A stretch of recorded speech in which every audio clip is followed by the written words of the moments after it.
আসসালামু আলাইকুম শিক্ষার্থীরা, আশা করি সবাই ভালো আছো। আইসিটি আজকের ক্লাসে তোমাদেরকে স্বাগত জানাচ্ছি।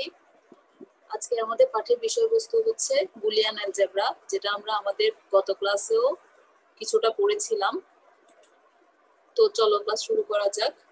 বুলিয়ান অ্যালজেব্রা সম্পর্কে আমরা আমাদের প্রিভিয়াস ক্লাসে প্রাথমিক ধারণা নিয়ে নিয়েছিলাম, তারপরও তোমাদের বোঝার সুবিধার্থে আমি পুরোনো ব্যাপারগুলো আবার একটু একটু বলে যাচ্ছি, যাতে আমাদের বুঝতে কোনো ধরনের সমস্যা না হয়। তো জর্জ বোল নামক গণিতবিদ আমাদের জন্য এই যে বীজগণিতটা উদ্ভাবন করে গিয়েছিলেন, এই বীজগণিতটা সাধারণত একটি গাণিতিক আর যুক্তিশাস্ত্রের উপর ভিত্তি করেই গঠিত, যেখানে গাণিতিক শূন্য আর এককে কাজে লাগিয়ে আমরা বিভিন্ন যুক্তির দুইটা অবস্থা বা লজিক্যাল কিছু রিপ্রেজেন্টেশন বোঝাতে পারি। আর সাধারণত ডিজিটাল ডিভাইসে যেহেতু বিদ্যুতের উপস্থিতি আর বিদ্যুতের অনুপস্থিতি বোঝানোটা একটা জরুরি বিষয়, ওই জন্য ডিজিটাল ডিভাইসের ক্ষেত্রেও এই গণিতটা অনেক কাজে লাগে, অথবা ডিজিটাল ডিভাইসের বিভিন্ন ক্যালকুলেশন বোঝার সুবিধার্থেও এই বীজগণিতের অনেক ব্যবহার আছে। তো আমরা আমাদের ক্লাসে জেনেছিলাম যে ডিজিটাল ডিভাইসে যখন আমরা বিভব পার্থক্য প্রদান করি বা ভোল্টেজ প্রদান করি, সেই ভোল্টেজ যদি 0 থেকে 0.8 এই রেঞ্জের মধ্যে হয়, ডিভাইস সেটাকে 0 বলে ধরে নেয় বা লজিক 0 বলে ধরে নেয়। আর কোনো ডিভাইসে আমরা যখন 2 থেকে 5 এই ভোল্টেজের মধ্যে ভোল্টেজ প্রদান করি, তখন সে তাকে লজিক 1 বলে ধরে নেয়। আর এর মধ্যবর্তী মানে 0.8 থেকে 2 এর মধ্যবর্তী মানকে সে কিছুই ধরে নেয় না, কারণ এটা সংজ্ঞায়িত নয় তার জন্য। তো এইভাবে আমরা 1 আর 0-কে ঘিরে ডিজিটাল ডিভাইসের যাবতীয় কাজগুলো করব, বিধায় আমাদেরকে এই চ্যাপ্টারে বুলিয়ান অ্যালজেব্রাটা পড়তে হচ্ছে। এটা তোমরা সামনেই দেখতে পাবে যে কোন কোন ক্ষেত্রে এই অ্যালজেব্রার প্রয়োগটা ঘটবে। তো এই বীজগণিতটা যে যাবতীয় বৈশিষ্ট্যগুলো রয়েছে সেগুলো আমি এখানে পুনরায় লিখেছি, যাতে তোমরা ভুলে গেলে একবার পড়ে নিতে পারো।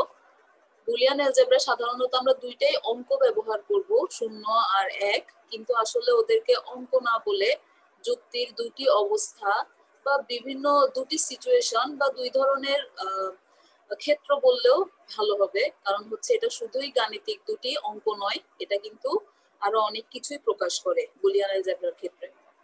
তো বুলিয়ান চলকের মান শুধুই দুটি হওয়ায় সেটা সাধারণ অ্যালজেব্রা থেকে খুবই সহজ একটা পদ্ধতি। আর বুলিয়ান অ্যালজেব্রায় কোনো জটিল ভগ্নাংশের, লগারিদমের বা ঋণাত্মক বা কাল্পনিক সংখ্যার কোনো মান নাই, এগুলো আমরা এমনি পড়েছিলাম আগেই। আর এক্ষেত্রে আমরা শুধু 3 ধরনের অপারেশন করতে পারি, যাদেরকে গাণিতিক অপারেশন না বলে আমাদেরকে যৌক্তিক অপারেশন বলতে হয়। আর তারা হচ্ছে যৌক্তিক যোগ, গুণ আর পূরকের কাজ।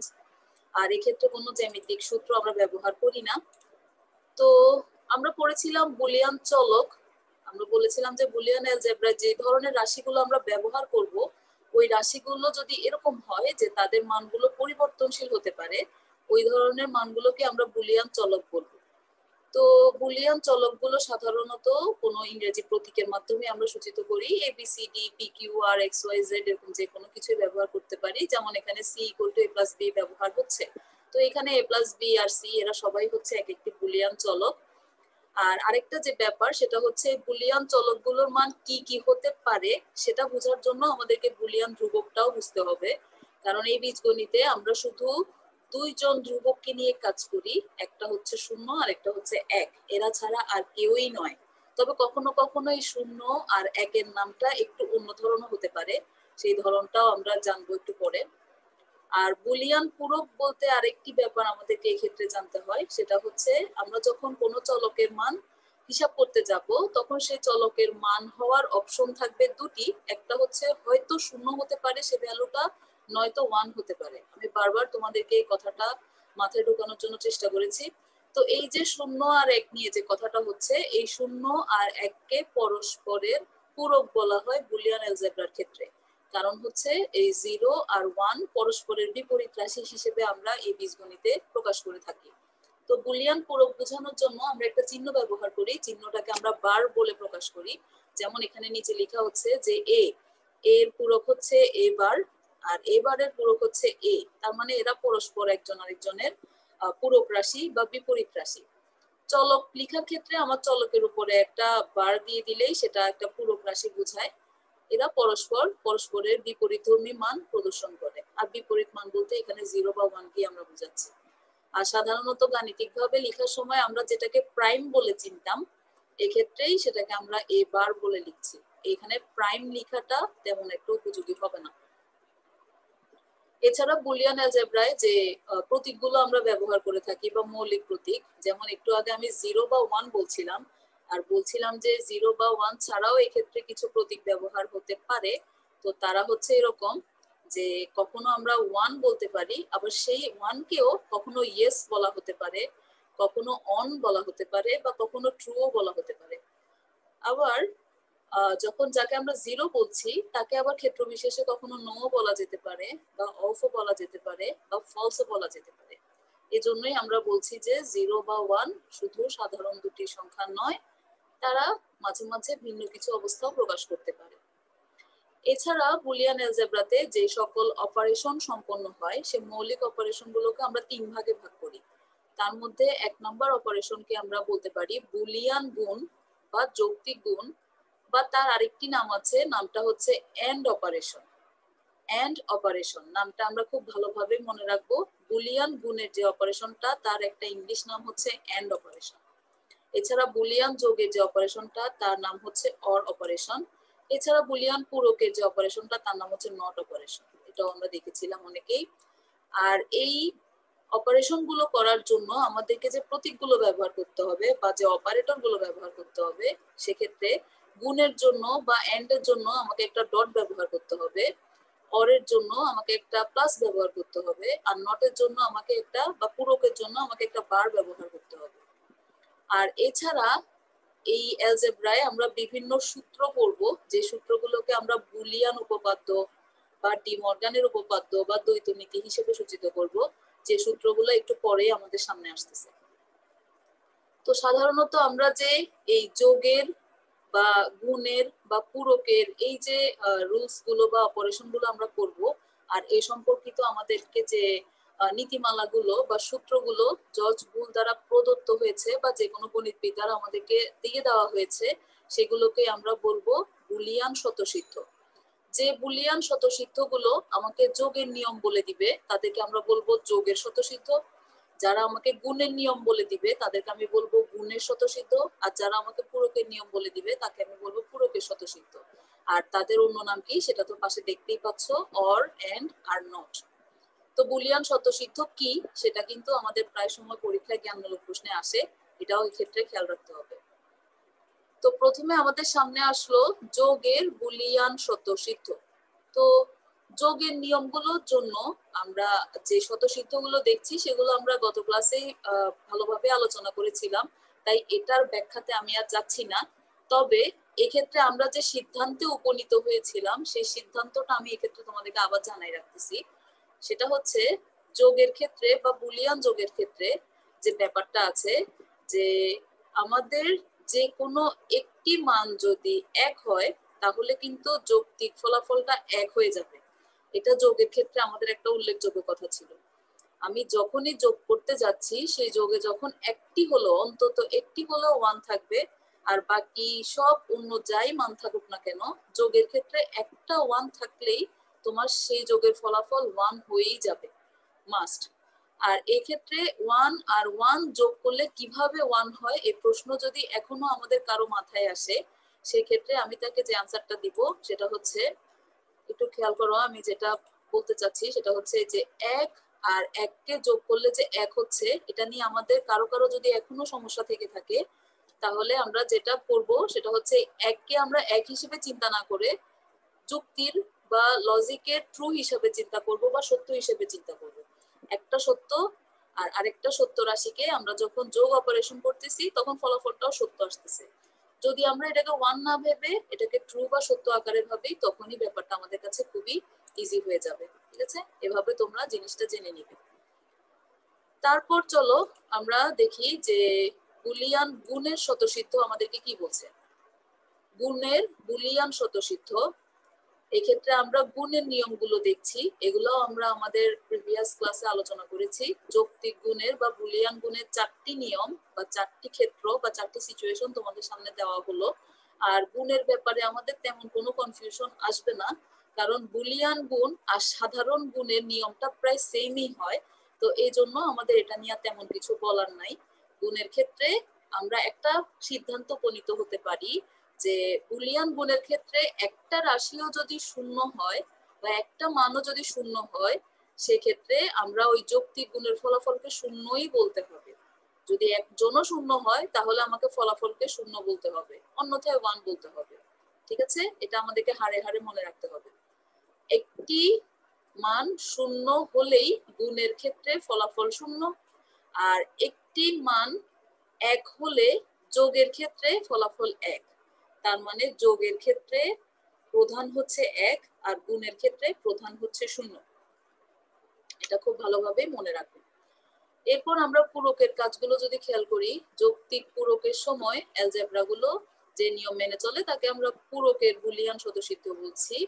আর পূরক যেটা করে সেটা হচ্ছে আমরা শূন্যকে যখন পূরক করব বা বার করব বা প্রাইম করব, তখন আমাদের মান হয়ে যাবে 1, মানে শূন্যের পূরক হচ্ছে 1।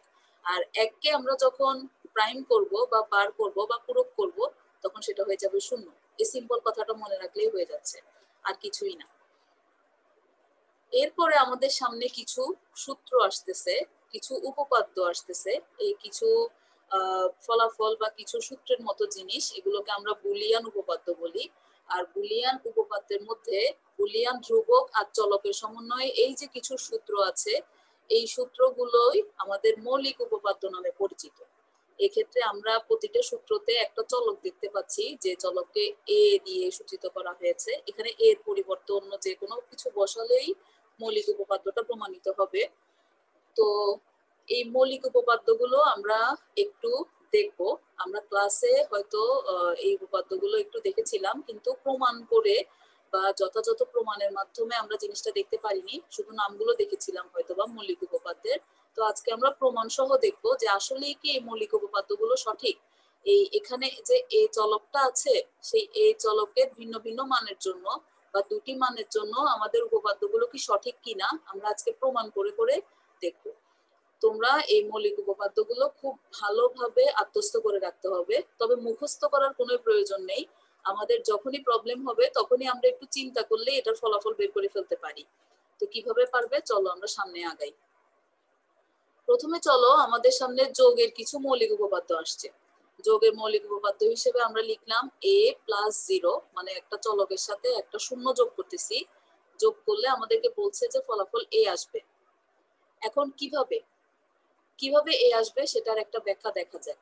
এই যে এ চলকটা, এই এ চলকের কিন্তু দুইটাই মান হতে পারে। একটা হচ্ছে ওর মান 0 হতে পারে, আর একটা হচ্ছে ওর মান 1 হতে পারে। তো প্রথমে শূন্যর ব্যাপারটা খেয়াল করি, যে এর মান যদি 0 হয় তাহলে আমরা আমাদের যে উপপাদ্যের বাম পক্ষ, সেখানে এর জায়গায় 0 বসালাম। এর জায়গায় 0 বসালাম, বসিয়ে দেখলাম আমাদের মান আসছে 0 + 0, মানে ফলাফলও কিন্তু 0। 0 আর 0 যোগ করলে 0ই হয়। আর দেখা যাচ্ছে যে এই যে এর মান যা ছিল, আসলে ফলাফল ডান পক্ষতে এ ছিল, তার মানে ফলাফল 0ই থাকতেছে, মানে এর মান যা ছিল তাই আসছে আমাদের ফলাফল হিসেবে। আবার যখন তুমি এর মান 1 ধরতেছো, a = 1 যদি হয়, আর বাম পক্ষে যদি আমরা এর মান 1 বসাই, তাহলে দেখা যাচ্ছে 1 আর 0 যোগ করলে হয়ে যাচ্ছে 1। তার মানে এর মান ধরেছিলামও 1, ফলাফল পেয়েছিও 1 ডান পক্ষে। এজন্যই বলছে যে কোন চলকের সাথে যখন 0 যোগ করা হবে, ফলাফল সেইটাই থেকে যাবে বা মানটিই থেকে যাবে। 0 এক্ষেত্রে তেমন কোনো ভূমিকা রাখবে না। যোগের ক্ষেত্রে 0 তেমন কোনো ভূমিকা রাখবে না, এর মান এই থেকে যাবে। এটা আমরা প্রমাণের মাধ্যমে প্রকাশ করলাম। এর মান 0 বসিয়েও দেখলাম, 1 বসিয়েও দেখলাম। একইভাবে 2 নাম্বারটা খেয়াল করো, যে a আর 1 তাদেরকে আমরা যোগ করলাম, বলছে ফলাফল 1 আসবে। আমরা এখনো জানি না আসলে কিভাবে 1 আসবে। তো দেখা যাক, প্রথমে আমরা a এর মান 0 বসিয়ে কল্পনা করি। তো a এর মান 0 বসালে বাম পক্ষে দেখা যাচ্ছে a + 1, এর জায়গায় 0 বসালাম আর +1 আছে। তো 0 আর 1 এ যোগ করলে ফলাফল হয় 1, সেটা একটু আগে আমরা দেখে আসছি। তো 0 আর 1 এ যোগ করলে 1, আর আমাদের ডান পক্ষেও ছিল 1। তার মানে আমি এর মান 0 বসানোতে আমার ডান পক্ষে 1 পাওয়া গেছে মানটা। আবার যখন আমি a = 1 বসাচ্ছি, তখনও আমার বাম পক্ষের মানটা হিসাব নিকাশ করে এর জায়গায় 1 বসাচ্ছি। 1 আর 1 যোগ করলে কিন্তু 1 হয়, সেটাও আমরা একটু আগে দেখে আসছি। তো ডান পক্ষের মান তাও হয়ে যাচ্ছে 1। দ্যাট মিনস আমি এ এর মান যাই বসাত না কেন, 0 বসাই বা 1 বসাই, আমার ডান পক্ষের মান বা ভ্যালুটা চলে আসতেছে 1। তো এই জন্য আমি বলছি যে a প্লাস 1 সমান সমান 1। শুধু a প্লাস 1ই না, যে কোনো চলকের সাথে যখন এভাবে একটা প্লাস 1 থাকবে, তুমি ওইটার ফলাফল 1 লিখে দিতে পারবা। এটা হচ্ছে প্লাস 1 এর ক্ষেত্রে একটা 1 এর ডমিনেশন। এটা আমরা সামনে দেখবো, একটা সূত্র আছে ডমিনেশন, এটা অনেকটা সেটাই, যে যোগের ক্ষেত্রে একটা প্লাস 1 থাকার মানে পুরোটাই 1 হয়ে যাওয়া। এটা আমরা হারে হারে মনে রাখবো। আবার যোগের ক্ষেত্রে আরো কিছু সূত্র আমাদের সামনে আসছে, যে a প্লাস a সমান সমান a। কেন a সেটা আমি সেম ভাবে প্রকাশ করেছি। এখন এই সেমটা যদি আমি বারবার বলতে যাই তাহলে আশা করি অনেকেই বুঝতে পারবা, এটা বারবার বলাটা বিরক্ত লাগবে তোমাদের। তো a ইকুয়াল টু 0, সেম ভাবে আমি আবার বাম পক্ষে মান বসালাম, 0-র মান বসালাম, দেখলাম যে কি ফলাফল এই আসতেছে, মানে 0ই আসতেছে, মানে বাম পক্ষ আর ডান পক্ষ মিলে যাচ্ছে। মোট কথা আমার বোঝানোর কথা হচ্ছে সেটা। আর এর মান যখন 1 বসাচ্ছি তখনও সেম ঘটনা ঘটতেছে, আমি এর মান যা ধরতেছি ডান পক্ষে এর মান তাই থাকতেছে। এজন্য আমরা বলছি যে এ আর এ কে যোগ করলে এ হয়। দুইটা এ কে যোগ করলে যেমন এ হয়, তিনটা এ কে যোগ করলেও এ হয়, চারটা এ কে যোগ করলেও এ হয়। বুলিয়ান অ্যালজেব্রাতে এটা একটা স্বতঃসিদ্ধ। এরপরে যখন আবার আমরা এ কে এ বারের সাথে যোগ করতেছি, বলছে ফলাফল 1 হবে, সেটা আমরা একটু চেক করে দেখি। যে আমি এর মান 0 বসালাম প্রথমত, তো এর মান 0 বসানোতে আমার এ বারের মান কিন্তু 1 হয়ে যাচ্ছে। এটা অটোমেটিক আমাদেরকে মনে রাখতে হবে যে এর মান যখন আমি 0 ধরবো, এ বারের মান অটোমেটিক 1 হয়ে যাবে। তো এই 0 আর 1 কে বসানোর পরে আমি যোগ করে দেখতেছি যে ফলাফল আসতেছে 1, আর আমার ডান পক্ষেও ছিল 1। তার মানে a ইকুয়াল টু 0 এর ক্ষেত্রে ঠিকই আমরা 1ই পাইলাম, এই যে 1 পেলাম। আর যদি এর মান 1 ধরা হয়, সেক্ষেত্রেও আমি যদি বসাই, দেখা যাচ্ছে যে এর মান 1 আর এ বারের মান, এখানে একটু ভুল লেখা হয়েছে, এখানে এটা 0 হবে, এই 1টা 0 হবে। এই 0 আর 1 কে যোগ করলে ফলাফল হয়ে যাবে 1। তো আমি এখানে আসলে এর মান যাই ধরতেছি আর এখানে ক্যালকুলেশনে যাই করতেছি, ফলাফল আলটিমেটলি 1 চলে আসতেছে। তো এই 1 চলে আসার কারণে আমি বলতে পারি যে এ আর এ বারকে যোগ করলে ফলাফল হবে 1। এ আর এ বারকে যোগ করলে ফলাফল হবে 1, ঠিক আছে। এরপর গুণের ব্যাপারে যদি কিছু আমরা খেয়াল করি, যে এর সাথে 0 গুণ করলে বলতেছে ফলাফল 0 আসে। এটা আমি তোমাদেরকে প্রমাণ করে দেওয়া ছাড়াও তোমরা সহজে আমাকে বলে ফেলতে পারছিলা যে 0-র সাথে এ গুণ করলে, মানে গুণের ক্ষেত্রে একটা 0 থাকলেই আমাদের পুরো ফলাফলটা 0 হয়ে যায়।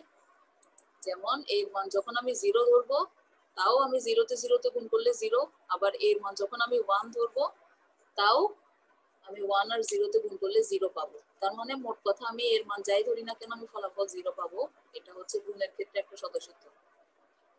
একইভাবে এই ইনটু 1 এর ক্ষেত্রেও, ইনটু 1 বা গুণ 1 এর তেমন একটা ভূমিকা নাই গুণের ক্ষেত্রে। এই জন্য আমি 1 যখন এর সাথে গুণ করছি তখন আমার ফলাফল এই থাকতেছে, মানে ভ্যালুর কোনো পরিবর্তন হচ্ছে না। এই জন্য আমরা বলতেছি যে প্রমাণও করে দেখানো হয়েছে যে এর সাথে 1 গুণ করলে ফলাফল এ থেকে যাচ্ছে। একইভাবে গুণের বাকি দুটো স্বতঃসিদ্ধ প্রমাণ করা হয়েছে, এ আর এ গুণ করলে এই থাকবে, এর মান দুইটা দিয়ে আমরা আবার প্রমাণ করছি। আর এ আর এ বারের গুণফল হচ্ছে 0, সেটা প্রমাণ করার জন্য একইভাবে আমরা এর মান 0 ধরলাম, 0 ধরে আমরা জিনিসটা প্রমাণ করলাম যে 0ই আসবে, কারণ এ আর এ বারের দুইজনের মধ্যে যে কোনো একজনের মান তো 0 থাকবেই, আর 0 গুণ হওয়ার মানে হচ্ছে ফলাফল কিন্তু 0। তো এই জন্য আমরা বলতে পারি যে এর মান যাই হোক, এ ইন্টু এ বারের মান হচ্ছে 0। তো আমরা একটা সিদ্ধান্ত উপনীত হতে পারছি যে একটা বুলিয়ান রাশি আর তার বিপরীত বা পুরো বুলিয়ান রাশিকে যখন আমরা গুণ করতেছি তখন আমাদের ফলাফল আসতেছে 0, কিন্তু যখন আমরা যোগ করতেছি তখন আমাদের ফলাফল আসছে 1। সেটা আমাদের যোগের ক্ষেত্রে লেখা আছে, তোমরা ভালো করে এটা খেয়াল রাখবা। তো এরপরে আমরা একটা নতুন ব্যাপারের দিকে একটু আলোকপাত করি। নতুন ব্যাপারটার নাম হচ্ছে বুলিয়ান দ্বৈত নীতি। দ্বৈত নীতিটার মানে হচ্ছে এই যে এই মাত্র আমরা 0 আর 1 বলে দুইটা অবস্থার কথা জানলাম বুলিয়ান অ্যালজেব্রায়, 0 বা 1। আবার আমরা অপারেশনের কথাও জানলাম যে এন্ড অপারেশন আর অর অপারেশন, মানে গুণ বা যোগ, এই দুইজনকে নিয়ে একটা দ্বৈত নীতি বুলিয়ান অ্যালজেব্রা মেনে চলে। মানে বুলিয়ান অ্যালজেব্রায় যতগুলো উপপাদ্য আমরা লিখবো বা যতগুলো সূত্র আমরা লিখবো, ওই সূত্রগুলো সাধারণত দুইটা নিয়ম মেনে চলে। আর দুইটা নিয়ম মেনে একটা সমীকরণ থেকে আমরা বুলিয়ান অ্যালজেব্রার অন্য আরেকটা সমীকরণ বের করে ফেলতে পারি, যেটাকে বুলিয়ান দ্বৈত নীতি বলা হয়। আমি আবার বলছি, বুলিয়ান অ্যালজেব্রায় যতগুলো স্বতঃসিদ্ধ আছে, ওই স্বতঃসিদ্ধগুলোর একটা স্বতঃসিদ্ধ থেকে অন্য আরেকটা স্বতঃসিদ্ধে রূপান্তর করার জন্য আমরা যে সকল নিয়ম ব্যবহার করব সেটাকেই বলা হচ্ছে বুলিয়ান দ্বৈত নীতি। তো বুলিয়ান অ্যালজেব্রায় এই অর আর এন্ড এর সাথে সম্পর্কযুক্ত সকল উপপাদ্যগুলো মনে রাখবে, এক্ষেত্রে পূরকের কোনো তেমন একটা কাজ নাই। এক্ষেত্রে আমরা অর মানে যোগ আর এন্ড মানে গুণ, এই দুইজনের মধ্যে একটা সম্পর্ক স্থাপন করতে চাচ্ছি। তো এই ক্ষেত্রে তোমাকে যে দুইটা নিয়ম খেয়াল করতে হবে সেটা হচ্ছে তোমাকে 0 আর 1, আবার 1 বা 0 তাদের মধ্যে একটা পারস্পরিক রূপান্তর করতে হবে। মানে 0-র পরিবর্তে কখন তোমাকে 1 লিখতে হবে আর 1-এর পরিবর্তে 0 লিখতে হবে। শুধু তাই না, তোমাকে অপারেশনটাও চেঞ্জ করতে হবে।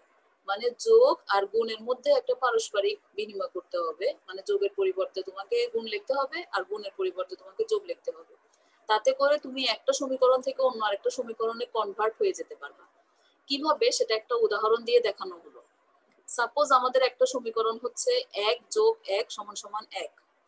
এখানে 1 আছে আর তাদের মধ্যে একটা যোগ অপারেশন আছে। এখন আমরা যদি 1-এর পরিবর্তে দুইটা শূন্য বসাই দিই আর যোগ অপারেশনের পরিবর্তে একটা গুণ অপারেশন বসাই দিই, তাহলে আমরা যে সমীকরণটা পাচ্ছি সেটা এরকম যে 0 গুণ 0 সমান সমান 0। এটাও কিন্তু একটা বুলিয়ান স্বতঃসিদ্ধ। 1 যোগ 1 সমান সমান 1, সেটাও একটা বুলিয়ান স্বতঃসিদ্ধ। আবার 0 গুণ 0 সমান সমান 0, এটাও একটা বুলিয়ান স্বতঃসিদ্ধ।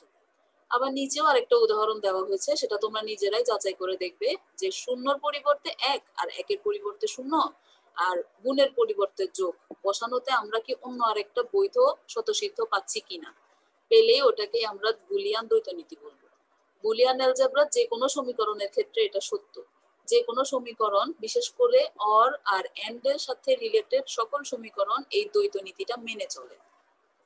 এই দ্বৈত নীতিটা থেকে আমাদের পরীক্ষায় ছোট কিছু প্রশ্ন আসার সম্ভাবনা আছে। এরপরে চলো আমরা বুলিয়ান উপপাদ্যর আরো কিছু অন্যান্য সূত্র দেখে আসি। সাধারণ বীজগণিতে যেরকম তোমাদেরকে ছোট থেকেই কিছু সূত্র শিখিয়ে এসেছে, বুলিয়ান উপপাদ্য তো সেরকম সহজ সহজ কিছু সূত্র আছে। যেহেতু এই উপপাদ্যটা বা এই বীজগণিতটা আসলে তেমন একটা কঠিন না, তো এইটার উপপাদ্যগুলোর মধ্যে 1 নম্বরে আমরা একটা দেখতেছি বিনিময় উপপাদ্য।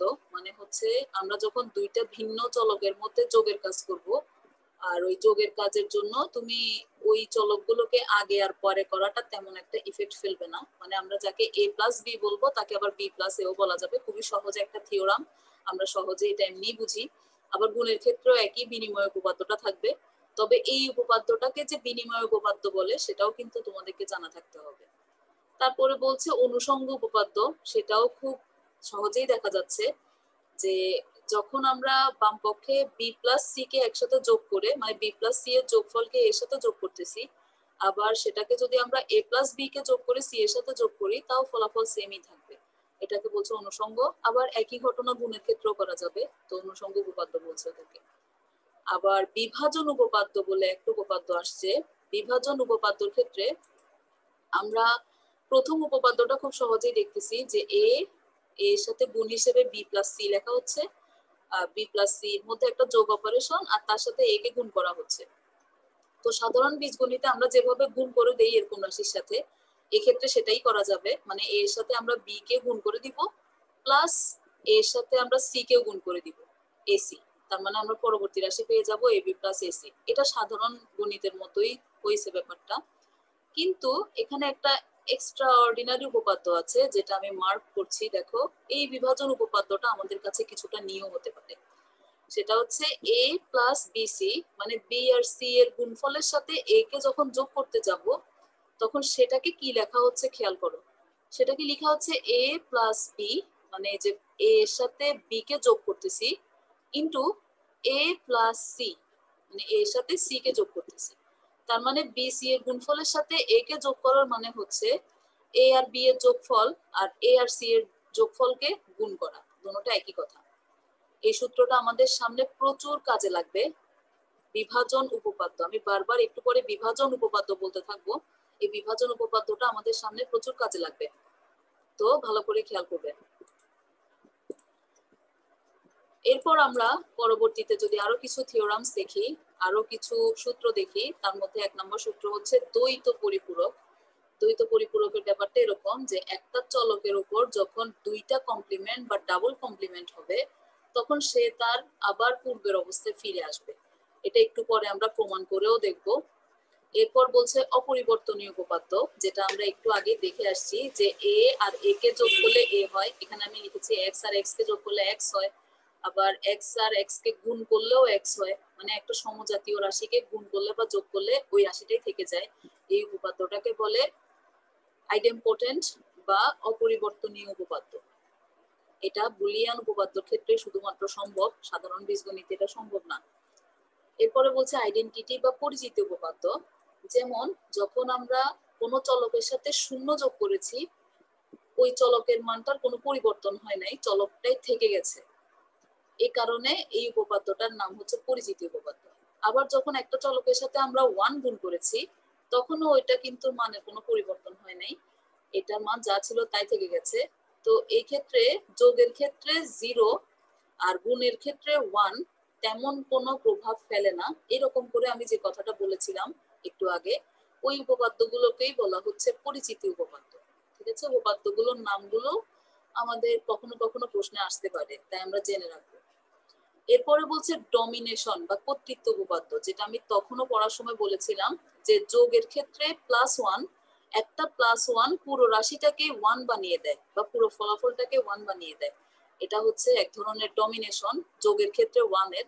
আবার গুণের ক্ষেত্রে একটা শূন্য পুরো রাশিটাকে 0 বানিয়ে দেয় বা পুরো ফলাফলটাকে 0 বানিয়ে দেয়, এটা হচ্ছে শূন্যর ডমিনেশন গুণের ক্ষেত্রে। যোগের ক্ষেত্রে 1 এর একটা ডমিনেশন আছে আর গুণের ক্ষেত্রে 0 এর একটা ডমিনেশন আছে। যে কোনো চলক যতগুলো চলকই একটা শূন্যর সাথে গুণ হবে সে পুরোটাকে 0 বানিয়ে ফেলবে, আর যত কিছুই একটা 1 এর সাথে যোগ হবে সেটা পুরো রাশিটাকে 1 বানিয়ে ফেলবে। এই উপপাদ্যটার নামে হচ্ছে কর্তৃত্ব উপপাদ্য বা ডমিনেশন। এরপরে আমাদের আরেকটা ইম্পর্টেন্ট উপপাদ্য আছে যেটার নাম হচ্ছে ডি মর্গানের উপপাদ্য।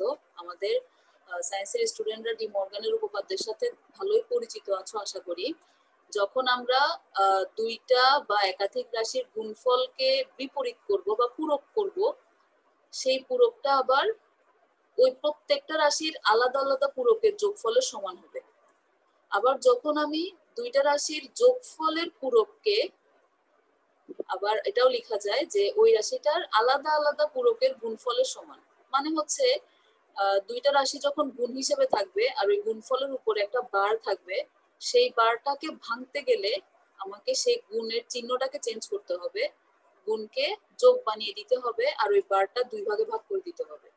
আবার একই ঘটনা যোগের ক্ষেত্রেও, যে যোগ যখন একটা যোগ রাশির উপরে বার থাকবে তখন সেই বারটাকে ভাঙতে হলে বা 2 ভাগে ভাগ করে দিতে হলে আমার যোগ চিহ্নটা চেঞ্জ হয়ে গুণ চিহ্ন হয়ে যাবে। এইরকম একটা ব্যাপার ডি মর্গানের উপপাদ্যতে বলা হয়েছে, যেটা আমরা প্রমাণও করব সামনে। তো প্রথমত আমরা দ্বৈত পরিপূরক বা ডাবল কমপ্লিমেন্টটা প্রমাণ করার চেষ্টা করি, যেটা এমনিতেই বোঝা যায়, তেমন একটা সমস্যা না। তো এই ক্ষেত্রে খেয়াল করো, আমি যখন বলছি যে এক্স ডাবল বার সমান সমান এক্স, তো আমি যখন এক্স এর মানকে 0 ধরতেছি, ধরে নিলাম আমি এক্স এর মান 0 আর বাম পক্ষতে আমি এক্স এর জায়গায় 0 বসালাম, এটার মানে হচ্ছে এই যে 0, এই বার অংশটা 0 কে কমপ্লিমেন্ট বা 0 কে বার করলে যেটা পাওয়া যায় 0 বার সমান সমান কিন্তু 1, এই পাশে আমি সেটাই লিখেছি। দুইটা বারের মধ্যে একটা বারকে আমি 0-র উপরে চিন্তা করলাম আর এই 0 বার সমান সমান 1 সেটা লিখলাম, আরো একটা বার থেকে গেল। এবার এই 1 বারকে আমরা লিখতে পারি 0, কারণ 1 কে পূরক করলে কিন্তু 0 হয়, 0 কে পূরক করলে 1 হয়, আবার 1 কে পূরক করলে 0 হয়। তো মোট কথা দেখা যাচ্ছে x এর মান যে 0 ছিল সেই 0তেই ফিরে আসছে, ডান পক্ষতে x এর মানটাই আবার ফেরত আসছে। এজন্যই বলছে x ডাবল বার সমান সমান x। আবার x এর মান যখন 1 হবে তখনও কিন্তু সেম অবস্থা হবে, তখনও আমরা বাম পক্ষতে যখন x এর জায়গায় 1 বসাবো তখনও আমরা সেম অবস্থা পাবো, মানে 1 কে পূরক করলে হবে 0, আবার সেই 0 কে পুনরায় পূরক করলে হবে 1। এটাই হচ্ছে আমাদের ডাবল কমপ্লিমেন্টের একটা ব্যাপার, যেটা আমরা প্রমাণ করলাম এইমাত্র। তো তো এক্স এর যে কোনো মানের জন্য, তো যে কোনো মান বলতে তো আর লক্ষ লক্ষ মান না, মানই আছে দুইটা। যে কোনো বুলিয়ান উপপাদ্যকে যখন তোমাকে প্রমাণ করতে বলবে, তুমি খালি দুইটা জিনিসের জন্য প্রমাণ করে দিলেই হয়ে যাচ্ছে। শুধু জিরো বসাই একবার প্রমাণ করে দিবা, আর ওয়ান বসিয়ে একবার প্রমাণ করে দিবা, দ্যাটস ইট, এনাফ। এরপরে আমরা যে একটা বিভাজন উপপাদ্য বলে একটা উপপাদ্য পড়েছিলাম, যেটাকে আমি বারবার জোর দিচ্ছিলাম যে বিভাজন উপপাদ্য ইম্পর্টেন্ট ইম্পর্টেন্ট, সেই বিভাজন উপপাদ্যটাই আমরা একটু প্রমাণ করি। যে উপপাদ্যটা হচ্ছে a প্লাস বি সি সমান সমান a প্লাস বি, আবার ইন্টু এই বি সি এর মধ্যকার ইন্টুটা এদের মাঝখানে চলে আসছে a প্লাস সি। এটা প্রমাণ করার জন্য আমি প্রথমে ডান পক্ষকে নিচ্ছি, কারণ বাম পক্ষটা আসলে প্রমাণ করার মতো ভাঙা যাবে না, তাই আমি ডান পক্ষের রাশিটাকে নিলাম। ডান পক্ষের রাশিতে দেখা যাচ্ছে দুইটা যোগের রাশি গুণ হিসেবে আছে, মানে একটা যোগের রাশি আর একটা যোগের রাশি পরস্পরের সাথে গুণ হিসেবে আছে।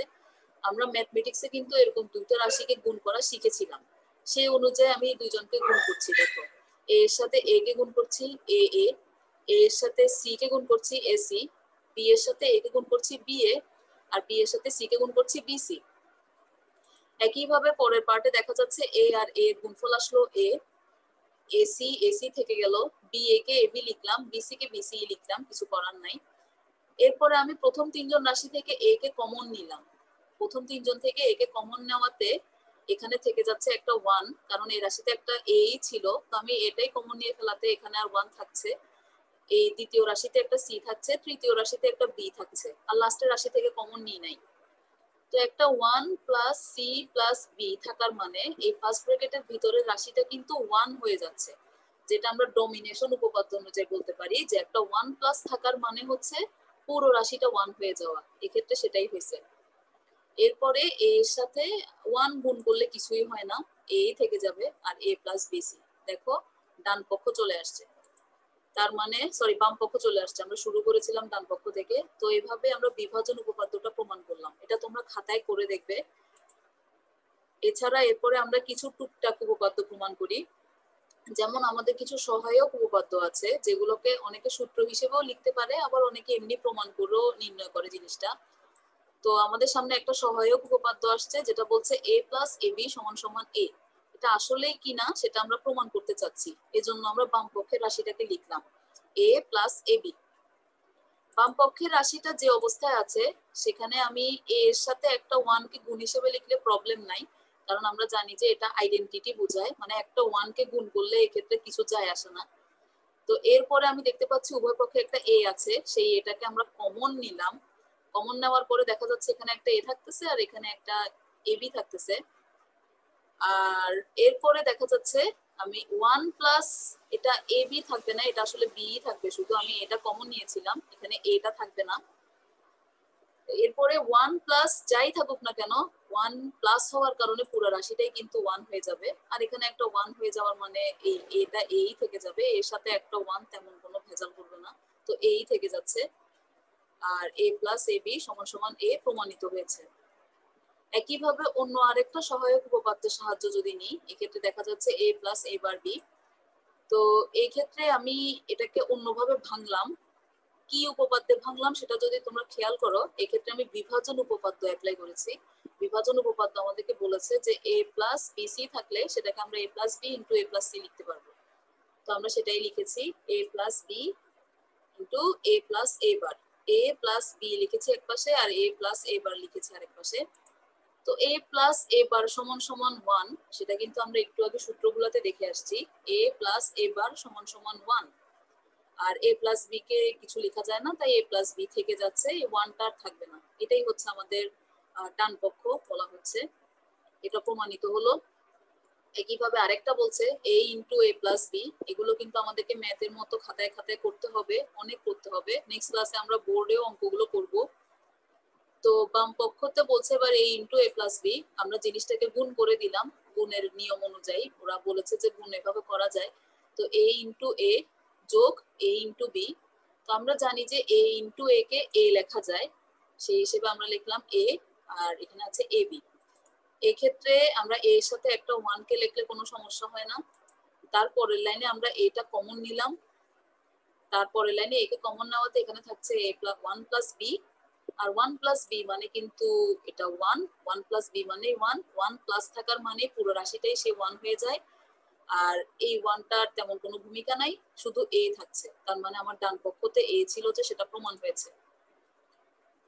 এরপরে আমাদের লাস্ট ডি মর্গানের উপপাদ্য, যেটা আজকের ক্লাসে আর বর্ণনা করার মতো আমাদের সময় নাই, তো আমরা জাস্ট উপপাদ্যটা দেখে রাখি বা সূত্রটা দেখে রাখি। যখন আমাদের সামনে দুইটা চলক থাকবে এ আর বি, তখন তাদের জন্য আমাদের ডি মর্গানের সূত্রটা এরকম হবে। A B X Y P Q M N যে কোনো চলকের জন্য সূত্রটা সেমই হবে।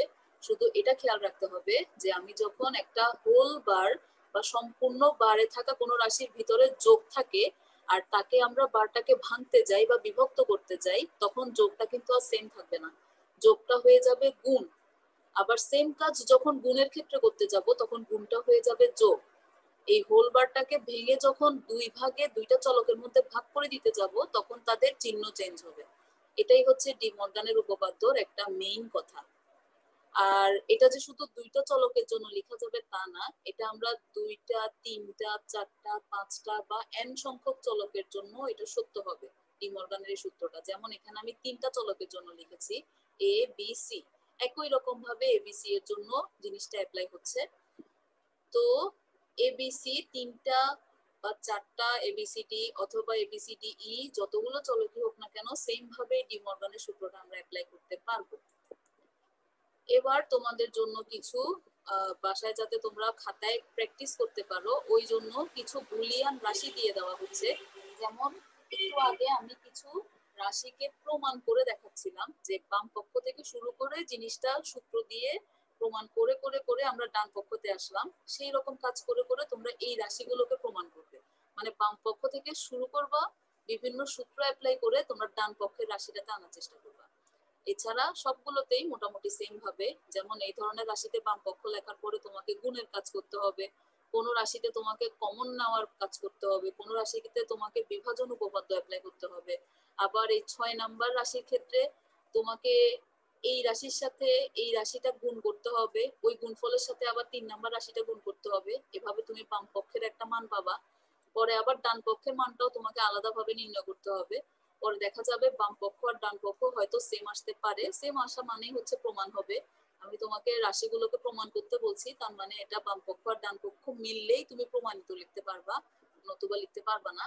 আর এই ধরনের রাশিগুলো, এই যে বুলিয়ান চলক দিয়ে বা এবিসিডি দিয়ে যে আমি কিছু রাশি তৈরি করছিলাম বা এতক্ষণও লিখে আসছি, এগুলোকে বুলিয়ান রাশি বা বুলিয়ান এক্সপ্রেশন বলে। যদি আমরা বুলিয়ান এক্সপ্রেশন লিখি, এই যে দেখো সমান চিহ্নের এই পাশে এটা একটা বুলিয়ান এক্সপ্রেশন, এটা আরেকটা বুলিয়ান এক্সপ্রেশন। আর এই দুইটা বুলিয়ান এক্সপ্রেশনের মাঝখানে যখন সমান চিহ্ন দিচ্ছে, এটা পুরোটা কিন্তু একটা সমীকরণ হয়ে যাচ্ছে, বুলিয়ান সমীকরণ। ঠিক আছে, একটা হচ্ছে বীজগণিতীয় সমীকরণ আর একটা হচ্ছে বুলিয়ান সমীকরণ। এই দুইটার পার্থক্য যাতে আমরা ভালোভাবে বুঝতে পারি। তো এটাই তোমাদের জন্য বাড়ির কাজ থাকবে। আশা করি সবাই ভালো থাকবা। সবাইকে অনেক অনেক ধন্যবাদ জানিয়ে আজকে ক্লাস এখানে শেষ করছি। আল্লাহ হাফেজ, ধন্যবাদ।